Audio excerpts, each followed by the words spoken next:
Hello বন্ধুরা, আসসালামু আলাইকুম। তো আশা করি তোমরা সবাই ভালো আছো। তো আজকে আমরা একটা গুরুত্বপূর্ণ আপডেট নিয়ে এসেছি। আপডেটটা হচ্ছে যে পঞ্চম ও অষ্টম শ্রেণীর শিক্ষার্থীদের জন্য খুবই গুরুত্বপূর্ণ।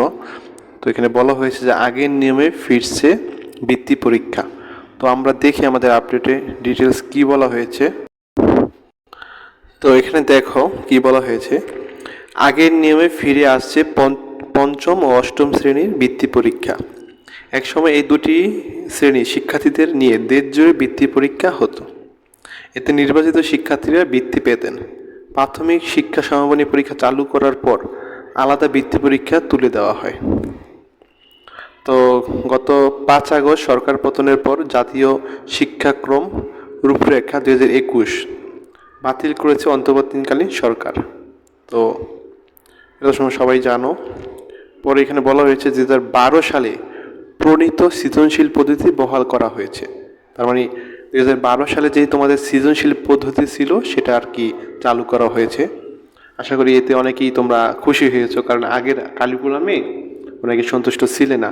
তো এখন যেহেতু এই পদ্ধতিটা আবার চালু হয়েছে, আশা করি তোমাদের জন্য ভালো কিছুই হবে।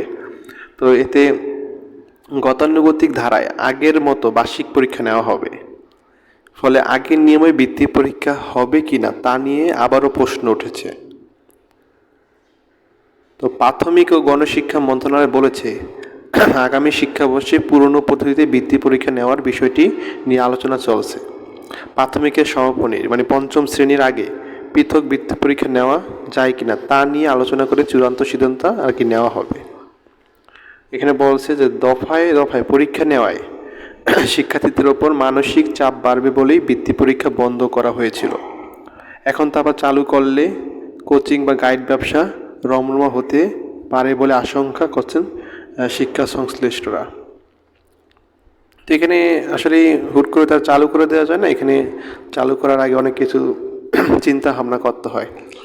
তো এ বিষয়ে প্রাথমিক ও গণশিক্ষা মন্ত্রণালয়ের সচিব ফরিদ আহমেদ বৃহস্পতিবার গণমাধ্যমকে বলেন, এটা নতুন কিছু না, আগের নিয়মেই আবার ফেরা হচ্ছে। পঞ্চম শ্রেণীর সব শিক্ষার্থী বৃত্তি পরীক্ষা দিতে বাধ্য করা হবে না। যারা বৃত্তি পরীক্ষায় অংশ নিতে আগ্রহী কেবল তাদের পরীক্ষার সুযোগ দেওয়া হবে। এমনটিই ছিল এক সময়। শিশুরা ছোটবেলা থেকে প্রতিযোগিতার মধ্যে দিয়ে বড় হতে শিখবে। তার মানে এখানে তোমরা যারা আগ্রহী তারা চাইলে দিতে পারো, বাধ্যতামূলক না। ঠিক আছে। তো এই ছিল আজকের আপডেটটি। তো তোমাদের শিক্ষা রিলেটেড যে কোনো আপডেট আমার চ্যানেল থেকে পেতে চ্যানেলটিকে সাবস্ক্রাইব করে রাখতে পারো, যাতে করে যে কোনো আপডেট সবার আগে পেতে পারো। ঠিক আছে, সবাই ভালো থাকবে। আসসালামু